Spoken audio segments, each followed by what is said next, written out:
ప్రభు మనల్ని ప్రేమించి చక్కటి జీవితాన్ని ప్రభు మనకు దయచేసి ఉంటున్నారు. ముఖ్యంగా అంచె దినములు,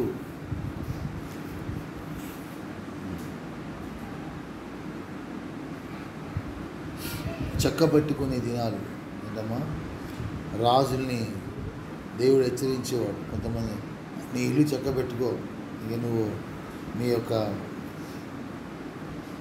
పితరుల దగ్గరికి చేరాల్సి వస్తుంది, చక్కబెట్టుకో. ఇంకా చక్కబెట్టుకునే దినాలు ఇప్పుడు చక్కబెట్టుకునే దినాలు కాదు, అంచె దినాలు.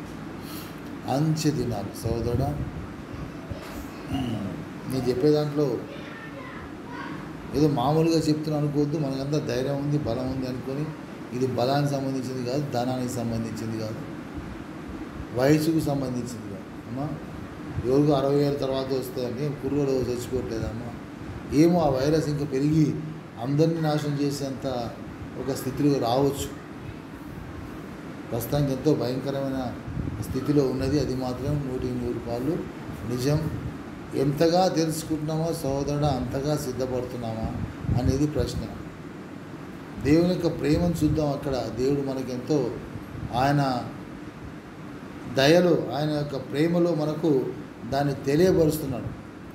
ఎవరికి అర్థం కాదు. ఒక్కొక్కరు ఒక్కొక్క దాన్ని ఇంకెక్కువగా పూజిస్తూ కదా, మారు మనసు పొందడానికి అవకాశం లేక వాళ్ళు ఏం చేస్తున్నారమ్మా, ఇంకా ఏదో ప్రయత్నాలు, దేవుని దూషించటము, లేకపోతే ఇంకా బండలతో, రాళ్ళతో, మొక్కులతో ఆ దీపాలు వెలిగించి అది చేసి ఇది చేసి ఏదో రక్షిస్తుంది, ఎవరో రక్షిస్తారని వాటిని ఇంకా ఆశ్రయిస్తుంటే ఎటువంటి అజ్ఞానమో అర్థం చేసుకోండి సోదరుడా. ఆ విధంగా ఒక భయంకర స్థితిలోకి జారిపోతున్న దినాలు. ఎవరికి అర్థం కావట్లేదు. పైపెచ్చు ఇంకా ఏదేదో పెట్టి ఇంకేదో ప్రయత్నాలతో దాన్ని అదేదో శక్తులని ఆ శక్తులతో తీసివేద్దానికి వాళ్ళు ప్రయత్నం చేస్తున్నారు. ఇప్పటికీ మనం దాన్ని కలుగు తెచ్చుకోకుండా మన జీవితంలో కూడా సోదరుడా, దేవుని మనము ఆ విధంగా ఘనపరచకుండా, ముఖ్యంగా సంఘము ద్వారా దేవుని జ్ఞానాన్ని సంపూర్ణంగా తెలియపరిచే దినాలని గుర్తించి ఎలా మనం సిద్ధపడుతున్నాం అనేది మనం జ్ఞాపకం చేసుకుంటూ ఉండాలి. బలం అనే సంగతి కూడా జ్ఞాపకం చేసుకున్నాం. బలం ఎందుకు ఇచ్చాడమ్మా, కలిగి ఉంటానికి కాదు. బలం వలన ఒక పనిని మనం కలిగి ఉండాలి. ఆ పనిని కలిగి తిరిగి పని జరిగించి పని ద్వారా ఏం చేస్తున్నాం, మనము దాసులుగా మనము కనపరుచుకోవాలని దేవుడు చిత్తం. సహోదరుడా,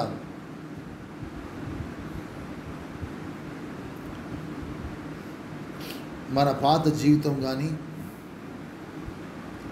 మీరు లేకపోవచ్చు కానీ మేమున్న సంఘాల్లో కానీ మేము కానీ అందరం కూడా ప్రభువుని చాలా విసికిచ్చాం.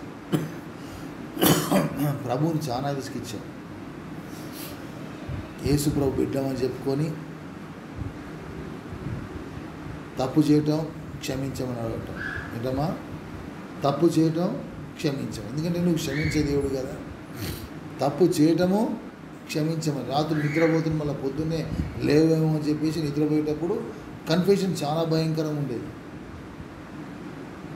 మేము తెలియదా నిద్రపోయేటప్పుడు? ఎందుకంటే నిద్రపోతే అటే పోతామేమో, ఈ తర్వాత లేవేమో అనే ఉద్దేశంతో నిద్రపోముందు ఏం చేస్తామంటే ఆ తప్పులన్నీ ఒప్పేసుకుని దేవా క్షమించేయ నీ చిత్తమైతే రేపు దినాన బతికుంటే ప్రభువా మరి మమ్మల్ని ఇంకా నీకోసం జీవిస్తామని ఒక నిర్ణయాన్ని ప్రభు సన్నిధిలో చెప్పుకుంటూ పండుకుంటాం, పొద్దున్న లేస్తాం, ఆ మాట మర్చిపోయి మళ్ళా తిరిగి అదే పని. అయ్యా నాకు అది అయ్యా ఇది అయ్యా, ఏంటమ్మా నాకు ఉద్యోగం అయ్యా, నాకు మంచిది అయ్యా, అది అయ్యా అడుక్కుంటూ ఉంటాం. అమ్మ ప్రభువు ఇచ్చాడు కాదనట్లేదు. ఏంటమ్మా, he has given, is a giving God. దాని లోపల ఆయన ప్రేమను మనం చూడాలి. మనము సిగ్గు లేకుండా అడుగుతున్నాం. ఏంటమ్మా, సిగ్గు లేకుండా అడగకుండా అయ్యా డబ్బులు వేయ, లేకపోతే నాకు ఆరోగ్యం వేయ, వాళ్ళని బాగు చెయ్య, అది చెయ్య, ఇది చెయ్య అని ఈ లోక సంబంధమైన వాటిని అడుక్కొని అడిగి గమనించాను. అడిగి ఆయన్ని విసిగించిన దినాలే ఎక్కువ. కంపేర్ చేసుకుంటున్నామా, ఆ విసిగించిన దినాలు ఎక్కువ. ఇప్పటికీ అదే విసిగిస్తున్నాం అంటే, ఇప్పటికీ మనం అదే విసిగిస్తున్నాం అంటే, సహోదరుడా, ప్రభు ఇచ్చాడు కాదనట్లేదు, కానీ ఆ ఇచ్చినప్పుడు దాన్ని ఏమన్నా మనం ఆ పర్మిసిబుల్ అయినప్పటికీ కూడా ఏంటమ్మా, ఆ ఇచ్చినప్పుడు ఆయన సఫరింగ్ కూడా అక్కడ దాంట్లో కనబడాలి. ఎందుకంటే నీకు ఇచ్చాడంటే ఏం ఇచ్చాడు, తాను ఎంతో కష్టపడి ఎంతో శ్రమపడి తిరిగి శ్రమను అనుభవించడానికి ఇచ్చాడు. శ్రమ పడి కాదు, శ్రమ అనుభవించడానికి ఇచ్చాడు. ఆ జ్ఞానం లేకుండా పోతుంది జనాలకి. అడుగుతున్నాం, పొందుకుంటున్నాం, కానీ దాని వెనకాల ఆయన ఎంత ఇప్పటికీ శ్రమ పడుతున్నాడు. అది అడగ, నా కొడుకు సిగ్గులేని వాడు ఇంకా అడుగుతున్నాడు, బాధ ఏంటి, ఇంకెంతకాలం ఆయన సహించాలి. నా కూతురేంటి ఇది అడుగుద్ది ఏంటి అడగాల్సింది ఏంటి అసలు? నేను సంఘంలో నేను నిలిపింది ఎందుకు? సంఘాన్ని ఇచ్చింది ఎందుకు? కాపరత్వం ఇచ్చింది ఎందుకు? పరలోకంలో ఉన్న ఆ యొక్క ప్రధాన అధికారులకు దేవుని జ్ఞానాన్ని టీచ్ చేయాలి. ఏంటమ్మా, టీచ్ చేయాలి.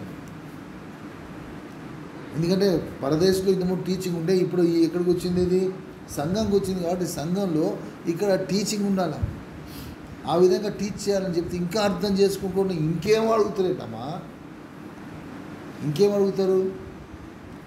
ఎంత శ్రమ పడుతున్నాడు. నేను ఇంతకుముందు అదే మాట ఉదయకాల సమయంలో కూడా అదే జ్ఞాపకం చేసి, నేను ఒకసారి ప్రభు నాకు వద్దు అంటే నేను చేసేవాడిని కాదు. ఏంటమ్మా, ప్రభు చేయమంటే చేసేవాడిని. ఏంటమ్మా, ప్రభు చేయమంటే చేసేవాడిని, ప్రభు వద్దు అంటే ఆగిపోతాడు.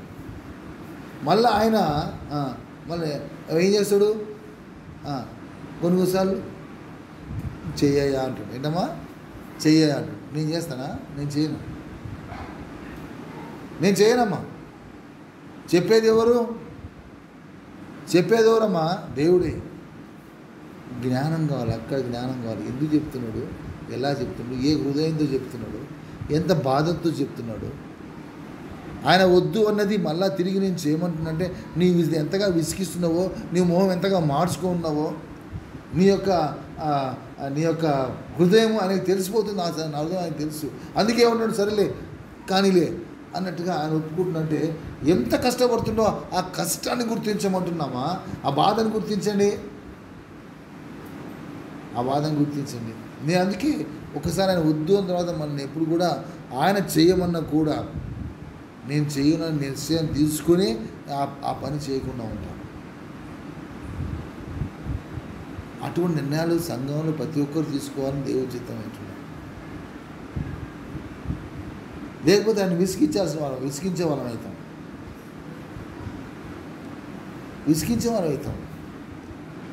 God will not be happy.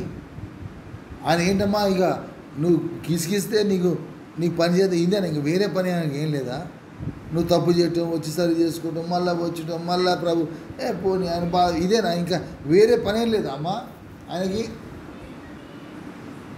Why God has chosen you, నిన్ను ఎందుకు ఎంచుకున్నాడు? ఆ జ్ఞానం కావాలి. నేను రక్షించుకుంది ఎందుకు? నీకోసం రక్తాన్ని కాసింది ఎందుకు? నేను సంఘంగా ఎందుకు నిలబెడుతున్నాడు? అది జ్ఞాపకం చేసుకోవాలి. అడగమని కాదు, తప్పులు చేసి మళ్ళీ తప్పైందా అని చెప్పి ఒప్పుకుందని కాదు. This is not the reason. అడగటం కాదు, ప్రభు నువ్వు ఇవ్వకపోతే అడుగుతాయ్యా. నేను తెలిసిపోతుంది ఆయన హృదయం, ఆయనకి తెలుసు. ఎంత భయంకర స్థితిలో ఉన్నా సోదరుడా, హీ హ్యాస్ చోజన్ యూ, నన్ను నిలబెట్టింది. ఎందుకంటే సంఘం ద్వారా దేవుని యొక్క జ్ఞానాన్ని పరలోకానికి తెలపాలని, పరలోకం ప్రధాన అధికారులకు తెలియపరచాలని, బోధించాలని దేవుడు మనల్ని సంఘంగా నిలబెట్టారు. ఇప్పుడు రెండోదిగా సృష్టిని విమోచించాలని, మూడోదిగా ఇశ్రాయేలు హృదయాల మీద కొత్త నిబంధన వ్రాయాలని. రీజన్ అర్థం చేసుకో. రాత్రి దినాన్ని కూడా జ్ఞాపకం చేశాం. రాతి పలకలు ఎన్ని రోజులు రాసాడమో? 40 రోజులు. ఎక్కడ? కొండ మీద. ఈరోజు సహోదరు అదే మాట జ్ఞాపకం. ఈ కొండ కొండ మీదనే మనం రాయాలి. ఒక పర్వతం మీద ఉన్నప్పుడే అది ఆ ఇస్రాయేల్ ఉదయాల మీద కూడా రాయబడుతుంది. చెప్పిన దాంట్లో సత్యం ఉంటే సహోదరుడా అంగీకరిద్దాం, సత్యం లేకపోతే అసత్యం అనుకుంటే దాన్ని వదిలేద్దాం. దాన్ని నష్టపోయేది ఎవరంటే మనమే, ఎవరో కాదు. ఇది ఎంతకాలం సాగుద్ది? ఎంతకాలం సాగుద్దామా? తప్పు చేయటం సరి చేసుకోవచ్చు, తప్పు చేయటం సరి చేసుకోవచ్చు. సంఘానికి ఎప్పుడు దీనివల్ల జ్ఞానం తెలియబరుచుద్దామా? తప్పు చేస్తున్నావు సరి చేసుకుంటున్నావు, తప్పు చేస్తున్నావు సరి చేసుకుంటున్నావు, ఏదో కావాలంటున్నావు అడుగుతున్నావు. దీనివల్ల ఆలోచించండి, దేవుని జ్ఞానం అనేది పరలోకంలో తెలియపరచబడుతుందా? జస్ట్ అదే కాజువల్ అయితే? నా పాయింట్ మీకు అర్థమైందా? ఏమర్థమైంది అమ్మా? అమ్మా తప్పు చేయటం, క్షమాపణ అడగటం, ఇంకే లోక సంబంధించిన వాటిని అడుక్కోవటం. దీనివల్ల దేవుని జ్ఞానము పరలోకంలో ప్రధానులకు అధికారులకు తెలియపరచబడుతుందా? ఏ కాడికి స్వార్థంగా నీకు చేసిన దానికి అంత మట్టిగా ఉంది, కానీ అది ఎవరికీ ప్రయోజనం లేదు. నీకైనా ప్రయోజనం ఉంటుంది, నీకు కూడా ప్రయోజనం ఉండదమ్మా. ఎందుకంటే వారు హ్యాబిచుయేట్ దాని యొక్క ఆ యొక్క ముసుగులోకి వెళ్ళిపోయినావు, ఆ చీకట్లోకి వెళ్ళిపోయినావు, ఆ గుడ్డితోనే వెళ్ళిపోయావు. ఏంటంటే తప్పు క్షమాపణ, తప్పు చేస్తా క్షమాపణ, అది కావాలా ఇది కావాలని కోరుకుంటా. అంత మట్టికే నా దేవుడు, అంత మట్టికే నీ దేవుడు, అంత మట్టికే నేను క్రైస్తవుడు అయిపోయాను. అదొక మత్తు. దానివల్ల దేవుని జ్ఞానం కానీ దేవుని జ్ఞానము, దేవుని ప్రేమ, దేవుని చిత్తము ఇవన్నీ కూడా పరలోకంలో తెలియపరచబడవు, ఈ లోకంలో జరగవు అంతే. సో ఇప్పుడు ఈ కొంచెం కాన్సెప్ట్ మీకు అర్థమైందా? అర్థమైతే ఎటువంటి రెస్పాన్స్ అవుతున్నాం? ఓహో ఇది కాదు, నేను తప్పు చేయటము, తిరిగి క్షమాపణ ఇవ్వటం, లేకపోతే ఇంక దాంట్లో తప్పు నిగడదనుకొని నా తప్పు కాదని దాన్ని ఏదో మనం సమర్థించుకోవటము. సహోదరుడా, ఇందుకోసమా దేవుడు మనం ఏర్పాటు చేసుకున్నది? కాదు. దేవుని యొక్క జ్ఞానాన్ని ఎవరు తెలపాలమ్మా? వాళ్ళు. ఏంటి జ్ఞానము అని ఆలోచిస్తే సహోదరుడా, విశ్వాసం. ఏంటమ్మా? The faith you have. ఎటువంటి విశ్వాసాన్ని కలిగి ఉంటున్నా ఆ రెండు పక్క పెట్టండి. ఏ రెండు పక్క పెట్టాలా? ఈ రెండు పక్క పెట్టండి. నేను తప్పు చేస్తా, క్షమిస్తా.